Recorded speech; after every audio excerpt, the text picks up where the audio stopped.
Hey there guys, and welcome back. It's going to be going over top 5 Team Tactics champions in my opinion. These 5 are really good standalone. You don't even need to make like their whole team composition to make them good like a lot of the other champions. And if you have the room to get all 5 on your team, it can get pretty ridiculous because they're just crazy strong by themselves. You don't even need the team compositions for them. So first up at number 5, kind of cheated here because I couldn't decide between these two. These two are really good in their own different rights. We got Brand and Draven. Brand is good at AoE damage and Draven's good at single target damage, but Brand's Pyroclasm ability that bounces from enemy to enemy, if they're all bounced together, can do so much damage and just wreck out a whole team. Like it might not kill people unless they're already low, but it will get them really low and then your team can just clean them up. His Pyroclasm ability, you can launch it once or twice, is just ridiculous, especially when you get him ranked up. If you're at rank 2, if you're at rank 1 it does 200 damage with 4 bounces. If you're at rank 2 it does 300 damage with 4 bounces. And if you manage to get a rank 3 Brand, it will do 400 damage per bounce plus 6 bounces of the Pyroclasm. So if you manage to get a rank 3 Brand, it's pretty crazy, but he is a 4 cost one, so he's kind of harder to get. Some good items on him. Rabadon's Depth Cap, of course, because that just gives him straight up more AP, which he's all about his ultimate, so that one's great. Morellonomicon, because every bounce will trigger Morellonomicon's burn effect, so that adds up to a lot. When you get 4 bounces, that's 4 stacks of Morellonomicon. And Seraph's Embrace is also useful just to charge his ultimate quicker. Another couple good items is Spirit Trojan, because Spirit Trojan is just, in my opinion, Spirit Trojan is good on everybody. I mean, if their ultimate's worth anything, or as long as they have a mana pool, unlike Vayne or something, Spirit Trojan can be ridiculous. And Luden's Echo, just because spells deal 200 splash damage on hit, well, your thing's going to be doing a decent amount of splash damage when you bounce it off everybody. So Brand's good for AoE, and then the other top 5, Draven, he's just really good at single target damage. He has a 25% crit chance right off the bat, which means 1 in every 4 attacks is going to be, on average, is going to be critting. And he's one of the ones I feel most like playing Draven in the actual game because he just can wipe people out. Granted, it's only 1 target at a time, but once he gets going and he gets his axes spinning, it's ridiculous because the buff duration lasts 8 seconds. You can stack this up to 2 times, so you can have one going, refresh his mana pool, and then have another one going for 8 seconds. And the attack multiplier, 150% at rank 1 with a 30% attack speed increase. At star level 2 he has a 200% attack multiplier with a 45% attack speed, and at rank 3 he has 250% attack multiplier with a 60% attack speed. So he's just gets ridiculous. It starts wiping people out of the field. If they can't get to your backline and get to your Draven, while he has some nice items on him, he can just murder people. He's not even, unlike Brand, you don't need to get him to rank 3 to be his best. Yeah, he will be his best at rank 3 of course, but he doesn't get such a big boost for getting to rank 3. Just a rank 2 Draven even can be extremely deadly and can just wipe through a whole team by himself if he's left alone long enough. Some good items on him are definitely Gunzu's Rage Blade, just because every attack is going to be giving you more attack speed, allowing you to refresh your mana faster, get that bonus other attack speed going quicker. Rapid Fire Cannon so he doesn't have to walk, because one of the things is he has to catch his axe, so if he has to walk forwards he'll miss his axe. If you have Rapid Fire Cannon, he doesn't really have to move at all. Also makes it so his attacks can't be dodged by like the Yordle buff or somebody wearing the Phantom Dancer that makes him immune to critical strikes. Of course, another good item, Spear Trojan. You're probably going to hear me say that as an item that you can put on anybody because in my opinion it's the best item in the game. Just, yeah, because it refreshes your mana so quick. Then we got Infinity Edge, of course, to get 100% bonus damage on crit strikes, which you're critting in 1 in every 4 attacks. If you have some attack speed with that, that's ridiculous. Bloodthirster allows them to heal like crazy and just 1v2 sometimes if things are right. And of course Static Shiv, because it gives some attack speed, gives you some mana, and makes every 3rd attack deal 100 splash magical damage. So those are some good items on Draven. Draven is another one that I love to pick up because if you get him to rank 2, he just starts annihilating people off the field. Then at number 4 we have, finally getting actually down the list, Pyke. Pyke, I did want to put him higher just because of the fact that he's a tier 2 and you can even pick him up off the first carousel, so that was making me think that I might want to put him higher. Just his ability is good, just the other three's abilities are even better, so I ended up just leaving him at number 4, even though he is one of the easiest ones to pick up. And if I see a Pyke on the first carousel, I don't care what item he has, I'm going to try to get a Pyke, because Pyke's ability is crazy. He's an assassin who can disengage, he has CC, and he does damage, so I mean he's got a crazy kit. He has a 25% crit chance because he's assassin, which is really nice. And his ability, which is what makes him so ridiculous on top of the fact of being an assassin, he's Phantom Undertow, where he dashes through an enemy to the furthest enemy away from where he's currently at, and anybody in between that line where he is gets hit by his after image, they're stunned. And it's actually ridiculous because he's one of the lowest ranked people with some decent CC, and it doesn't do too bad damage. I mean, at rank 1 it does 150 damage with a 2-second stun duration, rank 2 200 damage with 2.5 second stun duration, and rank 3, if you get the rank 3 God Pyke, does 250 damage with a 3-second duration. So he can get pretty ridiculous. I mean, his ultimate is just crazy. If it hits more than 2 people, it can lock down a whole team and just turn a fight. I've had fights where I had a Pyke and 2 rank 1s and been able to take out a team that had star level 2 champions in it because his stun just locked them down and gave me enough time, did enough damage that I was able to get through them. Granted, it was close, but that's still really impressive for being able to take on people higher than the star level. Some good items on him, of course, the best item, Spear Shogun. Yeah, this item, ridiculous.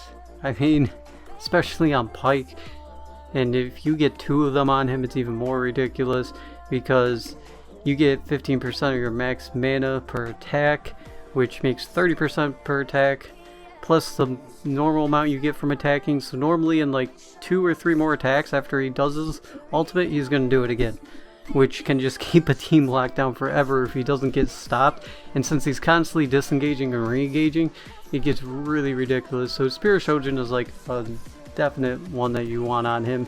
Another one, rapid fire cannons, so he can attack from further away and gives him more attack speed. It's another pretty good item. Infinity Edge to make his critical strikes do 100% more damage, of course, because he's assassin, so he has a really high crit chance, which makes Infinity Edge worth it. Hextech Gunblade, because it heals him for 25% of all damage dealt. And another one that I really like is Gunzu's Rageblade. I'll build it on him sometime just to give him a quicker attack speed because his attacks end up being deadly. And if he gets a quicker attack speed with the Spear Shogun, like, you can just start ulting like crazy and he gets pretty ridiculous. So yeah, Pyke, I'd put him higher just because he's a rank 2, and the only ones higher than him are like rank 4s. He's definitely better than any other rank 2, better than any other rank 3, and better than any other rank 1 in my opinion. So he's definitely a god tier champion. Next up at number 3, these basically after Pyke, if I see one of these champions available, I try to get them. My number 3 is Sejuani. She's a tier 4, rank 4, whatever you want to call it. Her ability is ridiculous, but you'll see something in common with the top 3 of why they're so good is because they have amazing AoE CC abilities, which if you can lock down multiple targets in team fight stages, especially in the late game, then you have a really high chance of winning, especially if you have some damage behind it. So her Glacial Prison, after a short delay, it explodes and freezes everyone in that prison, does 100 damage with a 3-second duration at rank 1, 0-second explosion delay rank 2, it does 175 with 4-second stun duration, 2-second explosion delay, and then at rank 3 she does 250 damage with a 5-second stun duration with a 2-second explosion delay. 5-second stun AoE. It does cost 150 mana, which makes it more expensive than most of the other champion spells, like Brand's ultimate only costs 100, so she is pretty mana hungry. But if she does her ultimate, she does her job. I don't care if she dies right after or anything, as long as she pops her ultimate and stuns them for 4 to 5 seconds, it usually locks them down for long enough for me, for my other members of my team to be able to do something. So yeah, Sejuani is ridiculous. Her CC is definitely really good. And for some good items on her, we got Frozen Heart, because she's more of a tankier one. Jason enemies attack speed is 20% slower. Just makes the enemies attack you slower so she can survive a bit longer. Kind of makes her nice Thorn Mail, Warmonger's Armor, all the good tank items. Dragon's Claw, which gives her magic resistance. Force of Nature, of course, is good on everybody, but I do also put Zephyr's Blade on her because I really like Zephyr's Blade. If you get some CC and Zephyr's Blades, it gets ridiculous. Phantom Dancer is another good item. Spear of Shojin, and those are about the items that I'd run on her. I usually don't put any items on her unless I have some like extra little items lying around. I'll just throw them on her if it'll give her some mana to activate her ultimate quicker or something, because I don't really care about her surviving after she does her ultimate. I just care about her popping that ultimate once, and after that I should be good. She doesn't do anything outside of the ultimate, but the ultimate itself makes her worth the whole champion. So Sejuani's definitely earned her spot at number 3. Number 2, we got Gnar. Gnar. I hate this guy in the game, and he's ridiculous in the actual team fight tactics too. Just because his laugh and everything when he hops away, and just he makes playing top laners so annoying if you're not like a ranged champion. But Gnar, he's really good once you get him to rank 2. His transformation is actually ridiculous. He can displace a whole enemy team if he's positioned right. He basically jumps in, transforms into that big Gnar, smacks everyone that he can forwards, and stuns them for a second. And then he stays in that beast form and just starts whomping on people, and he can easily become a carry by himself, a CC carry even. So his transformation does 200 damage at rank 1. Star level 1, CC duration is always 2 seconds, knockback distance is always 2 squares, transformation duration is 60 seconds, which is the whole round. His transformation HP is 300, his transformation damage is 30, and it costs 125 mana. Less than 25 less than Sejuani, still a bit, but he becomes this ridiculous unstoppable tank and gives you a minute of CC. And since he knocks people over, if somebody's using an ultimate like Misfortune or somebody that needs to channel their ultimate while they're doing it, he'll interrupt it. So yeah, Gnar can be ridiculous. Rank 2, 300 damage. Rank 3, 400 damage. And his transformation damage and transformation HP goes up by 300 every rank. His transformation damage goes up by 30 each rank. But once you get him rank 2 so he can reliably just pop his ultimate, he becomes great. Even if you're not building in items into him just to make him a hyper carry, you can still use him just for his CC, because him popping out and knocking everybody over, totally ruining their positioning and stunning them for basically 2 seconds, is really killer, and interrupting any of their moves. Some good items on him. Spear of Shojin. I'm just gonna get it out of the way. Spear of Shojin, because yeah, casting their ability faster if they have a good ability. Really good item. Frozen Heart, another good item, just because he's a tank. And same deal as Sejuani, you got your Frozen Heart, Phantom Dancer, Thorn Mail, Warmog's Armor that are all decent on him, Dragon's Claw. Static Shiv is also decent on him, so every third attack he does some AoE damage. Bloodthirster is another good item just because if you are going for the hyper carry Gnar and he transforms and you have Bloodthirster, you can start healing with those bonus transformation stats and can be pretty scary. Titanic Hydra is another good one just because it's based off his HP, and when he transforms he gets a crap ton more of HP. Gnar is definitely ridiculous and one of my go-to champions. Even if I'm not building him carry and I have a chance to get a rank 2 Gnar, I'll find room in my team for him. I don't care if I have to take away a point from my wild buff or something. Of course he is wild, so yeah, I guess that doesn't make sense, but yeah, night buff, whatever. But he can be, yeah, he's ridiculous. So then the only one better than him in my opinion is our number 1, and that is Cho'Gath. Cho'Gath is definitely a powerhouse. He's got CC just like the other two. Only difference is his CC may not be as long as Sejuani's, but it's bigger. It's ridiculous how big his ultimate is. It's this huge. If you ever seen the purple circle on the ground that knocks your whole team up, that's a Cho'Gath. That's it covers so much of the field and can knock up so many people at once. It makes it worth losing the like 2.5 second stun for how many people you're going to be able to hit and interrupt with this thing. And it does 200 damage with a 2-second stun duration at rank 1. Does 400 damage with a 2.5 second stun duration at rank 2, 600 damage with a 2.5 stun duration at rank 3, 2.25 at rank 2, my bad. Also has a 1.5 second delay, and has a 3 block Ray Rupture AoE radius. Costs 150 mana, and he also starts with 50 mana, so your first Rupture is only going to cost you 100 mana.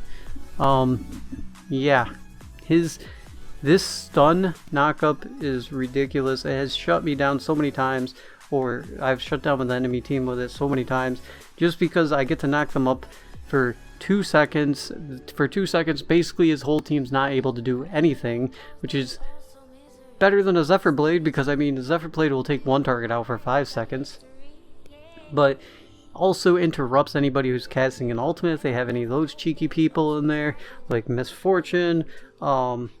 It also is just such a big radius. It's why I put him over Sejuani, because it's so big and it hits so many people, does so much damage, doesn't require that much mana, and has a decently long stun duration. And if you get a Sejuani and a Cho'Gath, it's pretty funny, because you'll knock him up with the Cho'Gath ult while the Sejuani's ult is charging, and then the Sejuani goes out and then they're frozen right after and they're just like locked there. And you got Gnar coming in and knocks them all over. It's so this is why these guys are standalone, just really good. Some good items on him, just like the last two. We got Phantom Dancer, Warmogs, Thornmail, Titanic Hydra, and Zephyrs. Also, Spirit Shogun. I don't care if he's Cho'Gath and he doesn't really rely on attack damage. The fact that I'm getting a decent chunk of my mana every attack means I can ult faster, and means I can displace the enemy team faster. So, Spirit Shogun will be on, can go on anybody. But yeah, also another good item, Rabadon's is fun to mess with. Rabadon's Death Cap or Morellonomicons, because his spell is so big and it will increase the damage or deal burn damage. So those are some fun items to put on him too. And these are the top 5 champions, which they're really good by themselves. You don't need to make a team around them. Like, if you want to try to make a Nidalee a carry, you better be building into the wild buff. Or if you want to try to make a Kha'Zix or Rengar carry, you want to be Assassin or Wild, so you can get those bonus stats off them. But these 5, you can stick them in anybody. They don't need to go with any team composition or anything. Just their straight up CC or damage will help out your team so much. And if I get a game with all 5 at rank 2 or all 6 even, I don't know, it's really hard to get all 6 in the same team without messing with things. But if I get 5 of them rank 2 and I put them in the same team, it usually just wins me the game so easy, because I have so much CC going on at once that their team can't break through it. Doesn't matter if they have 3 stars and I only have 2 stars, because my team will lock you down for long enough. That doesn't matter. So yeah, those are my top 5 champions in Team Tactics, and the ones that I'm always looking out for in the champion pool roles, no matter what type of team I'm trying to build. So I hope you guys enjoyed, and I'll see you guys in the next one. Till then. Have a good one.